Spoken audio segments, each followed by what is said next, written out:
Assalamualaikum warahmatullahi wabarakatuh. Firman Allah Subhanahu wa taala di dalam surah Ar-Ra'd ayat 4. A'udzu billahi minasyaitonir rajim. Bismillahirrahmanirrahim. وفي الأرض قطع متجاورات وجنات من أعناب وزرع ونخيل صنوان وغير صنوان وغير صنوان يسقى بماء واحد ونفضل بعضها على بعض في الأكل إن في ذلك لآيات لقوم يعقلون.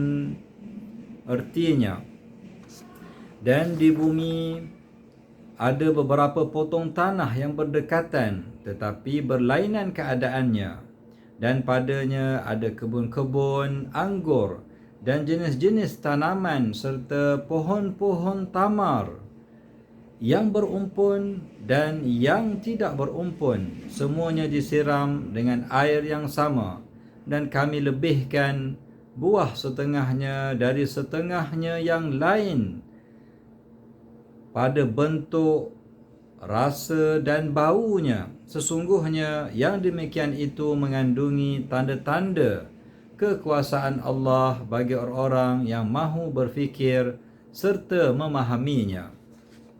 Keterangan ayat, Allah Subhanahu wa taala telah menciptakan tanah yang berbeza dan pelbagai jenis. Ia mengeluarkan hasil yang berbeza walaupun tempatnya yang sama berhampiran. Allah Subhanahu wa taala menjadikan tanaman dan buah-buahan yang mempunyai pelbagai jenis dan rasa, walaupun ia disiram dari sumber air yang sama. Semuanya itu adalah di antara tanda-tanda kekuasaan Allah Subhanahu wa taala bagi kaum yang mahu berfikir serta memahaminya. Antara petunjuk ayat yang pertamanya, perbezaan tanah yang terdapat di atas muka bumi ini adalah untuk kita memikirkan kekuasaan Allah Subhanahu wa taala dan keesaannya. Dan yang keduanya, tanaman dan buah-buahan yang terdapat di atas muka bumi ini yang mempunyai pelbagai jenis dan rasa adalah untuk kita memikirkan keagungan dan kekuasaan dan keesaan Allah Subhanahu wa taala. Dan yang ketiganya, semua nikmat yang Allah Ta'ala berikan kepada kita, yang dikurniakan kepada kita adalah untuk kita mengakui keesaannya, mengakui kekuasaannya, dan merasakan diri kita adalah hamba Allah Subhanahu wa taala. Kaedah beramal yang pertamanya, hendaklah kita menjadi golongan yang memikirkan tanda-tanda kekuasaan Allah Subhanahu wa taala yang terdapat di atas muka bumi ini dan di atas tanah yang kita pijak ini.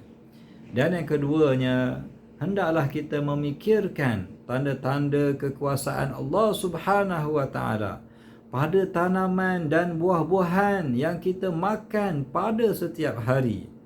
Dan yang ketiganya, hendaklah kita mengakui kekuasaan dan keesaan Allah Subhanahu wa taala pada setiap kali kita menikmati dan merasai segala nikmat yang Allah Ta'ala berikan kepada kita.